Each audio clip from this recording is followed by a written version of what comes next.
예, 안녕하세요. 이 수업은, 예, 뭐, 아시겠지만, 근대 시가론입니다. 근대 시가론, 예, 여기서부터 사실 일종의 그 모순 형용 같이 아마 느껴지시는 분이 있을 텐데, 보통 우리가 이제 시기적으로 근대라고 하면 20세기 이후, 그리고 이제 근대를 구성하는 여러 가지 제도라든가 법제, 이런 것들이 이제 있죠. 근데 시가 그러면은 어쨌든 그 국문학의 범주 안에서 시가라고 하면은 20세기 이전, 조선 그 이전 고려, 신라, 예. 그리고 더 그 이전. 그리고 구전되거나 혹은 노래로 불리거나 이런 것들을 한글로 기록하고 혹은 필사한 이런 것들을 우리가 이제 보통 시가라고 하잖아요. 근데 근대화 시가 도대체 이 조합이 무엇인가? 예. 오늘 이 시간에는 우리가 이제 이 수업의 목표라든가 의의, 그 다음에 기획의 내용, 이것을 좀 설명을 하겠습니다. 그리고 뭐 아시다시피 지금 현재 코로나 바이러스 아주 이제 그 고전적인 말로는 역병 때문에 이런 방식으로밖에 우리가 이제 첫 수업을 시작할 수밖에 없게 됐죠. 예. 그래서 오늘은 이 수업의 전반적인 오리엔테이션이 되겠습니다. 자, 그러면은요, 우리가 이 근대 시가론, 보시다시피 팀 티칭인데 왜 이제 한 분은 나타나지도 않느냐? 예, 이 선생님은 이제 이민규 선생님은 이제 본격적으로 우리가 이제 조별 그 프로젝트와 그 다음에 뭐 이제 그 현장 학습이라든가 이런 그 단계에서 적극적으로 도와주실 거고요. 또 이 선생님의 그 전반적인 학교 교육과 관련된 여러 가지 근대 시가의 모습이라든가 이제 국가 표상 같은 것들에 대해서 또 예, 그 좋은 말씀을 예, 들려주실 기회가 있을 겁니다. 자, 아까 말씀드렸듯이 왜 이제 근대 시가인가? 특히 이제 시가라는 것은 우리가 20세기 이후, 즉 근대에는 시효가 만료됐다고 간주되는데 아니면은 간주되지 않고 20세기 이후에 시가가 뭐 있었다고 해도 그거는 뭐예요? 이미 시대에 뒤떨어진 뭐 아니면은 그야말로 반근대적인 예, 이런 하나의 그 유물 정도로만 취급을 받고 있었는데 이 수업 시간에는 근대 이후 시가가 갖고 있는 동시대성을 한번 탐구해 보려고 합니다. 이 동시대성을 어떤 방식으로 보냐? 일단은 근대의 대표적인 매체라고 할 수 있는 것은 신문, 잡지와 같은 인쇄 매체입니다. 그리고 요즘 현재도 그 매스미디어라고도 이제 불리고 있는데 이런 근대 매체에 실려 있는 시가 이것은 단순히 그야말로 그 세술의 헌부대를 담은 예, 세술의 헌부대래요. 그 세부대의 헌수를 담은 것이 아니라 여기에 담겨 있는 시가가 분명히 전통적인 율조라든가 양식을 갖고 있긴 했지만은 그 당시의 시대 정신, 뭐 예를 들면은 당당한 문명국가 그리고 근대 교육 들을 얘기를 하고 경우에 따라서는 뭐 양성평등 같은 것들을 논하기도 했었던 온갖 그런 주의 주장 담론들이 폭발하고 있었죠. 이런 그 시대 정신을 우리가 전통적인 율조로 어떻게 담아냈을까? 그 다음에 그것을 인쇄 매체에 담아서 쭉 유포를 했었죠. 이런 것들을 일단 살펴보고요. 그 다음에 뭐 그야말로 아주 그 이전 시기부터 사람들에게 재미, 감동, 그리고 경우에 따라서는 여가를 아주 뭐예요 짜릿짜릿하게 보낼 수 있는 그런 방식들. 예, 그야말로 통속적이고 그 다음에 서민들의 오락을 구성했었던 이런 그 시가가 대중화되고 산업화된다. 이게 무슨 얘기냐 하면은 그 당시 시가들을 향유하는 방식은 사람들이 모여서 부른다. 마을 행사라든가 이런 데 부른다. 또 조금 잘하는 사람이 저작거리에 그 뭐 나타나서 예, 이 사람들의 시선을 끈다. 아니면 부호라든가 이런 사람들이 당대 명창들을 자기 그 뭐예요. 사랑방이라든가 이런 데 초청해서 이런 풍류방 문화 같은 것들을 만든다. 이런 방식으로 사실은 시가를 감상하고 향유하고 이랬었는데 이때는 어떻게 됐어요? 유성기 음반이라고 하는 어떻게 보면은 그 기술과 자본이 모여 있는 이런 유성기 음반 같은 것들이 만들어지기 시작해요. 그다음에 그 유성기 음반은 뭐 그야말로 뭐 사람들이 한두 푼 모여서 만들 수 있는 간의 수공업도 아니고 요즘으로 말하면은 이 다국적 자본이었어요. 뭐 그래서 우리나라에서도 뭐 예를 들면 미국 콜룸비아 레코드사, 이 콜룸비아 레코드사의 일본 지사, 그 일본 지사의 또 지사 이런 방식으로 당시에 그 다국적인 음반사 같은 것들도 들어오고 이랬거든요. 그럼 이 다국적 음반사의 바로 그 상품, 바로 음반에 담겨 있는 노래가 무엇이냐? 사람들이 19세기 그 이전 시기부터 사람들이 그 즐기고 향유했었던 이런 노래들 이런 것들이 또 뭐예요? 유성기 음반에 담기거든요. 자 그러면은 새로운 기술과 자본이 만난 유성기 음반 속에 담겨 있는 전통적인 우리의 그 시가 이런 것들은 어떻게 바라볼까? 예. 이런 것들을 통해서 우리가 이제 전통과 근대가 만나는 모습, 부딪히는 모습, 예. 그리고 전통적인 그런 그 양식 같은 것들이 근대라고 하는 새로운 시공간을 만나면서 그 자체 변모하고, 예. 또 어느 부분 또그 어떻게 보면 왜곡되는 측면들도 있고, 그쵸? 또 이제 이런 순기능을 계속 더 발휘하는 측면들도 있고, 이런 모습들을 볼 거고요. 시가라고 하면 말 그대로 시와 노래입니다. 예. 뭐 시조, 이런 것들이 노래로 불렸었어요. 예. 향가, 고려 가요. 이런 그야말로 음악과 가사가 결합된 그 시가라고 하는 양식. 이런 시가라고 하는 양식이 근대 이후, 즉 20세기 이후에 어떠한 운명을 겪었는가. 이런 모습들 같은 것들도 얘기를 하기도 하고요. 그 다음에 이제 대중성과 계몽성의 문제를 한번 따져보려고 그래요. 요즘 학생들은 오히려 대중성과 계몽성, 계몽을 갖다 하려면 대중적이어야죠. 얘기를 하는데 지금까지 이 굉장히 사실 그 연구의 영역에서 대중성과 계몽성은 사실은 별개 그리고 굉장히 상치되는 그런 개념으로 여겨 왔었어요. 왜 그러냐면 대중성이라는 것은 재미, 그 다음에 감각적인 것, 그 다음에 이례적인 것, 예. 그 다음에 특별히 어쨌든 가치라기보다는 무언가 굉장히 소모적인 것, 이런 것들을 주로 이제 얘기를 하고, 계몽성 그러면은 무언가 굉장히 진지하고 이념적이고 가치지향적인 것을 그 얘기를 했었거든요. 근데 이 근대라고 하는 시기는 바로 대중성과 계몽성이 굉장히 또 배치되는 것 같지만 어느 부분 또 만나는 지점이 있어요. 당시에 왜 20세기 그 언저리에 당시 보면은 근대적인 그 담론을 가장 주도적으로 선도하던 신문 매체에서 그 이렇게 구성하는 그런 시가 양식 같은 것들을 실었을까요? 예. 바로 이것을 통해서 대중성과 계몽성의 문제 같은 것들, 그 다음에 우리가 근대적 가치에 의해서 어떻게 보면 약간 좀 뭐예요, 부차적인 것으로 여겨지거나 좀 열등한 것으로 생각했었던 이런 그 감정의 문제, 이런 것들까지 한번 우리가 다뤄볼 수 있는 그런 계기로 삼고자 합니다.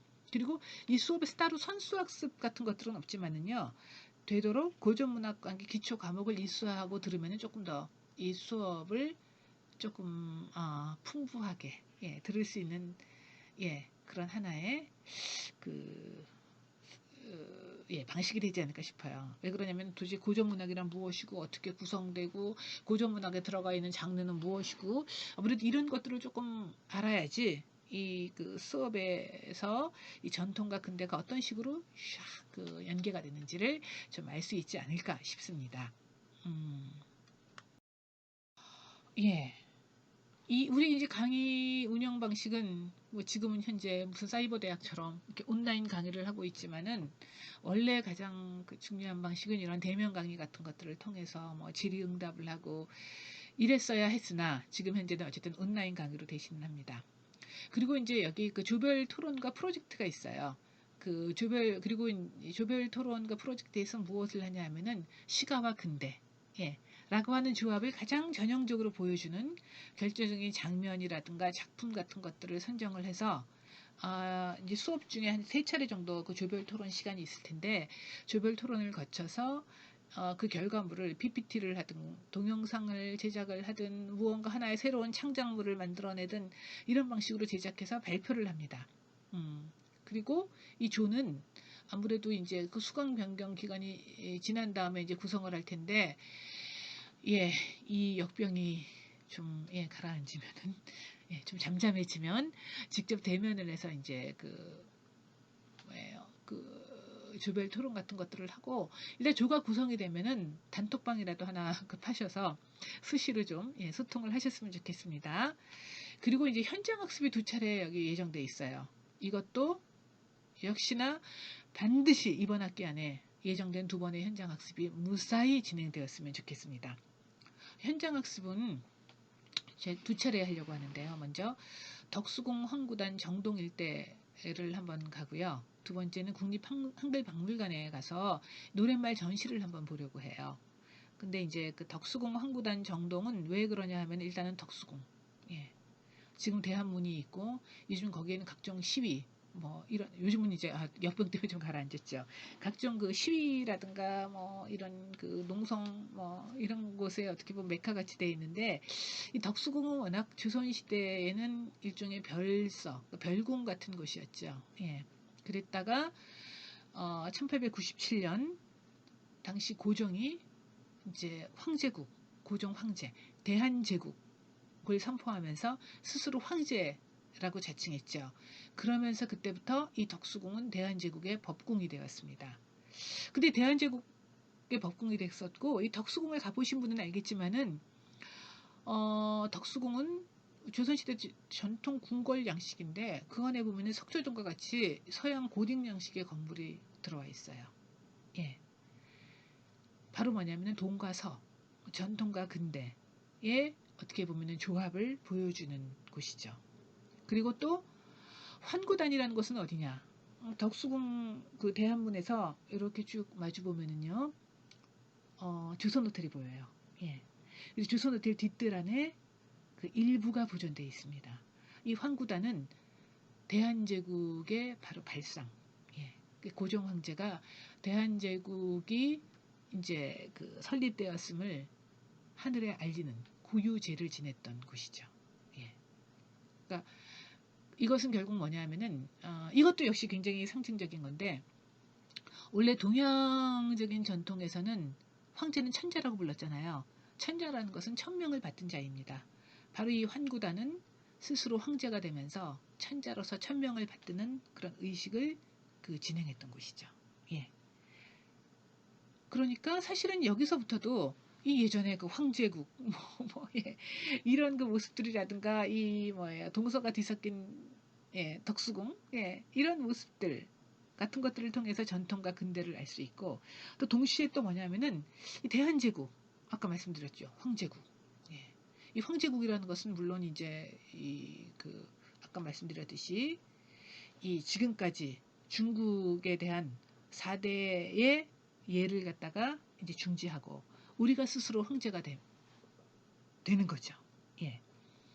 그런 그 황제국을 선포했었던 것이고 그 당시 고종 황제 아마 의복을 보신 분 의복이라든가 이런 것을 보신 분은 알지만은 그 당시 그 러시아 황제가 입고 있었던 이런 그 군복과 같은 옷을 입고 있죠. 바로 이런 그 대한제국. 대한제국은 그러니까 당시에 그 제국주의 시대의 그 제국의 표상도 갖고 있고 황제국, 예, 천자인 그 황제국이라고 하는 그 전통적인 또 지위 같은 것들을 상징하기도 합니다.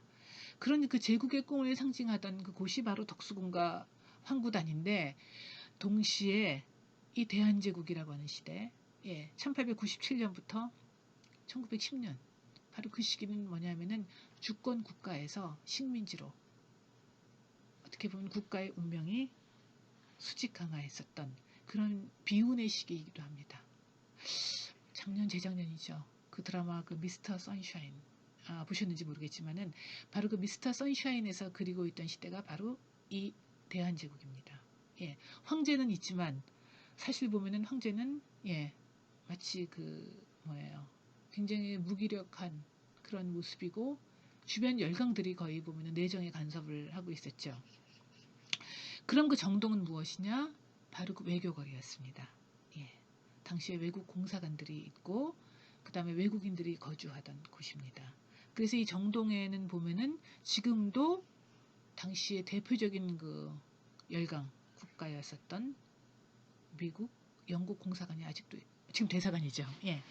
그 공사관이 있었고 지금은 아직도 그 미국 대사관, 예, 영국 대사관이 있고 러시아 대사관이 있고 예, 카나다 대사관이 있고 예, 그렇죠. 그리고 당시에 프랑스 공사관도 거기에 있었고요. 그 다음에 서양식 근대 호텔인 손탁 호텔도 그 자리에 있었고 또 어떻게 보면 근대 교육에 굉장히 중요한 어떻게 보면은 그 하나의 거점이었던 이화학당이 있던 자리이기도 합니다. 예. 그래서 정동은 덕수궁이 끝나고 이 돌담길로 이어지는 그런 그 곳인데 그 지금도 보면은 서울인 듯 서울 아닌 굉장히 약간 보면 낯설고 이국적인 그런 모습이 있어요. 그래서 그냥 아주 멜랑콜리하게 이 정동길을 걸으면은 그 뭐예요? 이 오래전의 노래, 그 광화문연가의 한 장면처럼 굉장히 무언가 그 오래된 예, 추억의 길을 걷는 굉장히 그 레트로의 그런 그 열풍을 주도하는 곳 같긴 하지만 알고 보면 이런 그 비운 우리나라 그 역사에서 이런 국권 상실의 그 비운이 서려 있는 또 그런 곳이기도 합니다. 자, 이것을 가고요. 그 다음에 국립한글박물관을 통해서 이것도 아마 5월 말에 전시가 시작할 그 예정인데, 예, 이 코로나 바이러스 로 또 다른 변수가 생기지 않는다면 5월 셋째 주에 시작되는 전시예요. 이걸 통해서 이 노래를 통해서 어떤 식으로 그 시대를 호흡하고 세상을 느끼고 자아를 표현했는가 이런 과정 같은 것들을 통해서 노래 혹은 노랫말의 힘 이것을 우리가 조금 더 이제 살펴볼 수 있는 그런 그 기회가 됩니다. 그 다음에 이제 성적 평가 방법에 대해서 이제 궁금해 하시는 분들이 있을 텐데요. 일단은 그 시험이 50%예요. 그래서 일단 중간고사를 일단 보고요. 중간고사 이후는 주로 이제 아무래도 이런 그 현장학습 활동이라든가 뭐 조별 활동 같은 것들이 중심이 되기는 하나, 그래도 중요한 내용들을 그 조금 살펴보기 위해서 제가 미리 이제 공지를 하고 퀴즈 같은 것들을 보려고 해요. 그래서 그 비중이 50%, 즉 50점이 되고요. 그 다음에 그 아까 조별 프로젝트를 했었는데, 조별 프로젝트는 조별 토론 과정서부터 시작해서 이런 그 결과물을 발표를 하고, 거기에서 들은 그 내용 같은 것들을 반영을 해서 이제 최종 결과물 제출까지의 이런 과정인데, 이 과정이 20점이 되겠습니다. 그 다음에 이제 기말 개별 보고서는 이 조별 프로젝트와는 별개로 학기 초부터 제가 끊임없이 한번 주제를 찾아보라 라고 이제 계속 얘기를 할 거예요. 예, 얘기를 할 텐데 이런 데서 문제를 착안해서 이제 개별 보고서를 작성을 한번 해보시고요. 그 다음에 이번에 현장학습에는 제가 리뷰를 좀 받을까 해요. 두 변의 현장학습 중에서 한 곳을 택해서 리뷰를 작성을 하는데 현장학습이 두 차례가 있으니까 현장학습 이후에 그 2주 이내에 보고서방에 현장학습 리뷰를 업로드를 합니다. 예, 그래서 덕수궁 갔다 온 다음에 2주 후, 예, 한글박물관 갔다 온 다음에 2주 후, 예, 뭐 그 이전에 작성하셔도 좋고요. 예, 이런 방식으로 현장학습 리뷰 같은 것들을 좀 받으려고 하고요. 그 다음에 출결 같은 경우는 제가 일단은 그 두 번까지는 한 학기에 피치 못할 사정이 있으니까 예, 점수에 반영을 안 하고요. 3회 이상 결성하면 그때부터 1점을 감점을 해요. 예, 그리고 그 다음부터는 0.5점씩 그 감점을 하는데 그러다 보니까 이제 어떻게든지 자기 이제 출결 이런 데서 불이익을 받지 않고자 이 뭐예요 배탈 감기 뭐 이런 진단서 같은 것들을 쭉 가서 제출을 해서 내시는데 진단서 같은 경우는 사고나 질병으로 인해서 뭐 입원을 했거나 이런 경우 이제 입원 그 입퇴원 그 확인서 아니면은 받지를 않는데 이번에는 상황이 상황이고 시국이 시국이다 보니 호흡기 증상이라든가 발열로 인한 그 자체 격리의 경우에도 제가 출석으로 인정을 해드리니까 아프면은 예, 집에서 쉬세요. 예. 그리고 괜히 병원에 그 진단서 떼려고 하지 말고 이러이러해서 상황이 좋지 않아서 쉬었습니다라고 말하면 제가 여러분들을 믿고 예, 출석으로 인정을 해드리니까 예, 아프면은 예, 이번 학기는 되도록 예, 쉬세요. 예. 그리고 절대평가 수업이기는 하지만 A 플러스라든가 A의 비중이 50%가 넘지 않도록 하려고 합니다. 예. 뭐 더 궁금하신 거 있으면은 나중에 이제 그 사이버 게시판이나 예, 아니면은 그 메일을 통해서 질문을 하시면 제가 답변을 해드리는데 되도록 질문은 많은 사람들이 볼 수 있는 수업 게시판을 통해서 해주시면 더 좋겠습니다. 예, 그리고 이제 그 중간고사 이전의 수업은 오늘 이제 지금 오리엔테이션이 끝나고 난 다음에는 왜 우리가 근대 시가라는 것을 얘기할까? 어떻게 보면 이론적 배경이 되겠죠. 이론적 배경으로서 이제 그 근대 시가에 접근하기 위한 그 기본 전제 같은 것들을 그 다음 시간부터 한 주 정도 더 그러니까 한 주 반 정도를 이 수업을 하려고 하는데 이 수업을 통해서 얘기하고자 하는 것이 무엇이냐? 바로 뭐냐면은 그 뭐 전통과 근대 문제, 계몽과 대중성의 문제 아까 말씀드렸던 거. 그다음에 그 근대 그 시기의 문제, 주체의 문제, 매체의 문제, 또 시가라는 것. 이것이 갖고 있는 어떻게 보면 근대성 같은 것들을 어떻게 해명할 것인가에 대한 문제 같은 것들을 얘기를 하려고 하고요. 예. 그래서 이것만 하고 나서 더 이상 온라인 강의는 안 했으면 좋겠습니다. 예. 그리고 19세기 그 시정 문화, 예, 시끌벅적하고 좀 수다스럽고 어떻게 보면 약간 좀 우들두들하고 좀 격이 떨어져 보이기는 하지만은 19세기 이전에 19세기의 시정 문화를 제가 좀 보려고 하는데 왜 그러냐 하면은 20세기 이후에 대중들의 오락, 일상 그들을 구성했었던 예, 작품들은 이미 19세기 때 시정 문화의 그런 경험 그때 만들어진 취향들, 예, 이런 것들이 쌓여서 이루어진 것이다라는 저의 그 기본적인 생각을 좀 공유하기 위해서 그 19세기 시정 문화가 갖고 있는 특징들, 그다음에 그것이 갖고 있었던 대중성, 예, 이런 것들을 좀 살펴보고요. 어떻게 보면은 제가 생각하는 19세기는 대중문화의 전사예요. 이거 자체를 우리가 이제 뭐 대중문화라고 할 수는 없지만은 대중문화에서 굉장히 중요한 하나의 그 대중성이라고 하는 것. 이런 것들이 어떻게 만들어졌는가를 보기 위해서 19세기 그 시정 문화를 보려고 합니다. 뭐 하나만 잠깐 예를 들어 볼게요. 우리나라 그 소위 그 대중문화 중에서 빠지지 않는 거 바로 뭐가 있을까요? 굉장히 뭐예요? 감정이입. 그다음에 감정의 굉장히 과잉 표출 이런 것들 예, 이 있죠. 어. 바로 그것을 통해서 뭐냐면 이런 감정의 과잉 표출이라든가 그다음에 소위 우리가 얘기하는 그 심파적인 정서라고 보통 많이 얘기를 하죠. 이런 굉장히 과도한 센티멘탈리즘 이런 정서 같은 것들이 이미 19세기 시정 문화 속에서 풍부하게 발현되고 있었다라고 할 수 있습니다. 그리고 이제 20세기 근대의 여러 그 쟁점들을 살펴보기 위해서 근대의 지식장이라고 하는 것들, 그다음에 근대에 굉장히 집중적으로 유포됐었던 이런 여러 가지 그 주의, 주장, 이데올로기 이런 것들을 살펴보려고 해요. 왜? 근대 매체는 어떠한 사람들이 그 주도를 했었고 여기서 주로 그 설파하고 있던 이데올로기는 무엇인가? 이것을 우리가 이제 살펴보려고 하는 것이죠. 그래서 이제 본격적으로 그 근대 신문 잡지, 특히 신문 매체 속에 담겨 있는 시가를 보려고 합니다. 그래서 제가 집중적으로 살펴볼 게 바로 최초의 한글 신문이었던 독립신문, 그 다음에 또 역시나 또 한글 신문이면서 그 일종의 그 왕실의 홍보지라고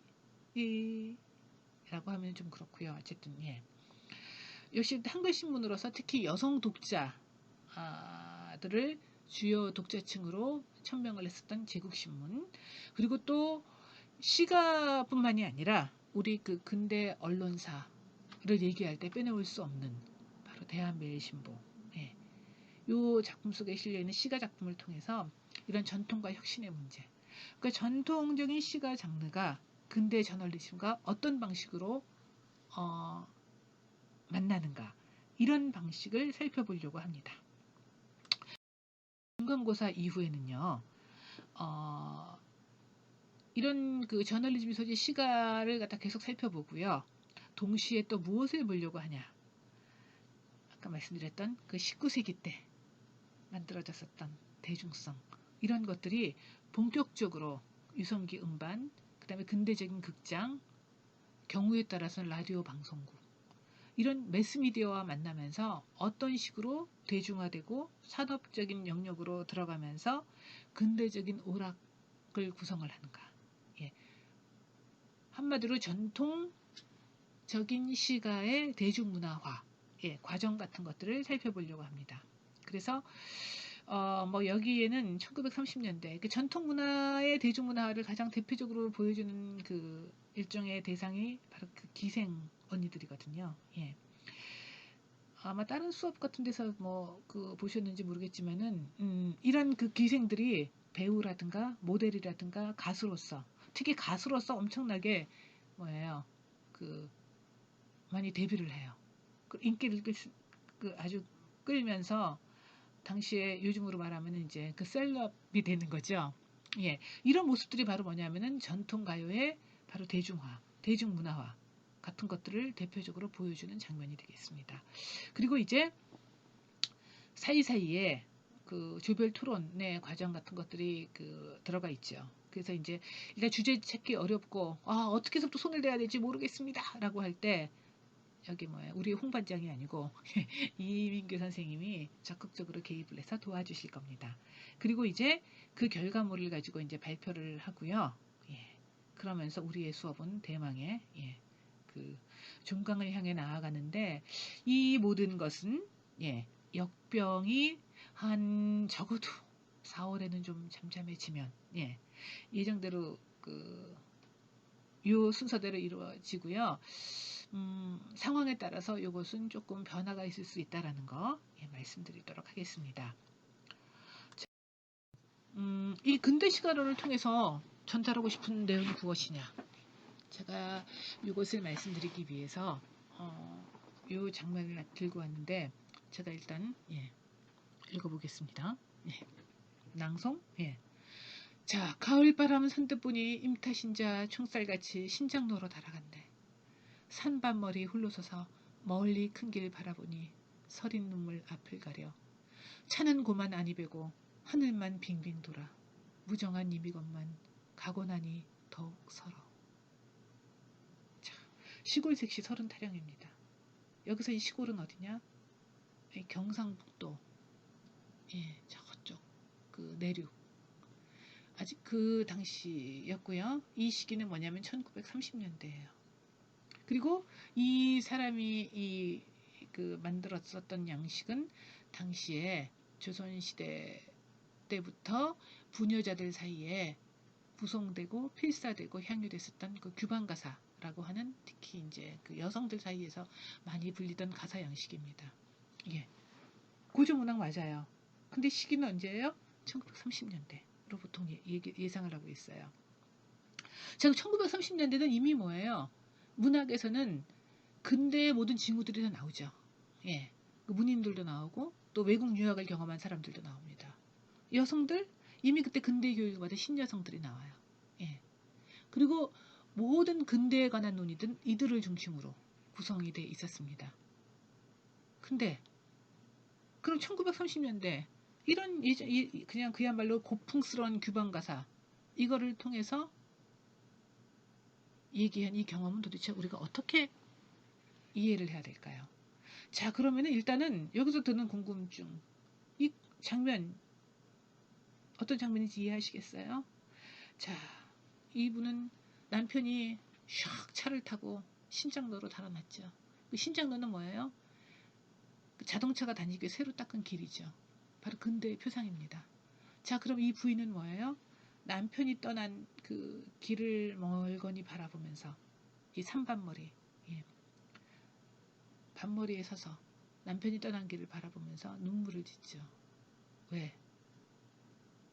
자, 이 남편은 서울에서 공부를 해요. 그 서울에서 공부할 동안 이 부인은 뭐를 해요? 남편은 시집살이를 하고 있었죠. 시골에서. 그래서 남편은 남편이라고 하지만 방학 때 한번 내려와서 진짜 항상 손님인 듯 볼 때마다 부끄럽고 새롭고 뭐 설레기도 하지만은 또 낯설고 그렇지만 마음대로 좋은 티도 못 내고 바로 이랬었던 조신하기만 한 시골 색시인데 어느 날 남편이 오더니 청천벽력과 같은 얘기를 하죠. 우리 그만 헤어지자. 왜요? 서울에서 공부하면서 근대 교육을 받은 신신 여성과 연애를 한 거죠. 그러니까 너 같은 이제 촌뜨기 배우지 않은 사람은 필요 없다. 나는 이제 배운 여자를 택하겠다. 예. 바로 이것. 바로 뭐냐면은요. 이 작품에 나타난 그 화자뿐만이 아니라 좀 당시에 시골의 어느 정도 좀 위력가 집안에서는 있었던 사연입니다.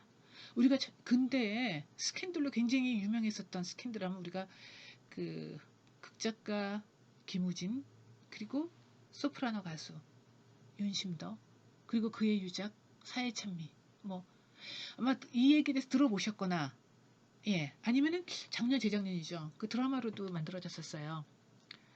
예. 근데 어떤 근데 우리가 알고 있는 것 바로 김우진, 그 다음에 윤심더, 그 두 사람의 이루어질 수 없는 사랑, 파멸. 예. 근데 김우진에게는 뭐예요? 고향 목포에 바로 신시교육을 받지 못한 그 부인이 있었죠. 바로 뭐냐면은 이 광경이 어떻게 보면은 전통과 근대의 경계, 충돌, 그 지점을 갖다 보여준다라는 것이죠. 자, 그러면은 여기서 시골 색시가 신식 교육을 받은 여성한테로 떠난 남편을 바라보면서 눈물을 짓고, 예. 그러면서 자기가 왜 배우지 못했을까? 나는 왜 서울이 아닌 시골에 있을까? 이런 자신의 한탄을 풀어내고, 그것을 듣던 이웃 안악들이 같이 공감하면서 울어주고, 또 이걸 필사를 해주고, 또 뭐예요? 필사한 것을 다시 또 구성을 해주고, 이러는 과정. 이것을 갖다 우리가 전통적이다, 근대에 반한다 라고만 할 수 있을까? 이것은 이 사람이 체험한 또 다른 근대의 모습이 아닐까? 바로 이런 얘기들을 풀어나가기 위해서 이제 근대 시가론을, 예, 과목을 제가, 예, 이거 사실 알고 보면 완전 안 된 과목입니다. 그리고 제 이 수업은 두 번째 하는 수업이고요. 예, 이 수업을 개설을 했고요. 이런 얘기들을 조금 더 풍부하게 좀 나눴으면 좋겠습니다. 자, 그러면은 어떤 방식으로 하냐면은요. 제가 이제 월요일 수업 끝난 이후에, 예, 혹은 월요일 수업 시작 즈음에 Y색에다가 그 질문을 쓸 거예요. 수업 게시판에. 그럼 거기에 한 줄 답변을 간단하게 달아주세요. 이것으로 출석을 대신하도록 하겠습니다. 자, 그러면은, 예, 이 이후의 수업은 다음 동영상 파일을 참조해 주세요.